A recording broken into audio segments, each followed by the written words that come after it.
yun nga 'no, yung nakita parang may napansin yung bata dun sa baba na parang meron daw nakatayo sa may puno.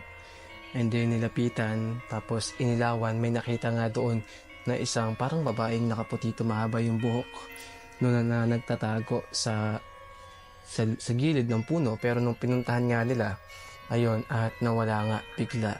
So, I guess, isa itong hindi kaya engkanto 'to mga kaparing na nakatira dun sa puno na iyon at minsan kung may pagtripan ay magpapakita na lamang bigla 'no.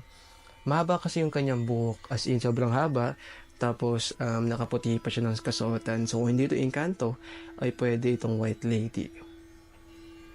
Kasi madalas 'di ba yung mga white lady nagpapakita 'yan kapag sa mga malalaking balete ng puno o sa mga puno.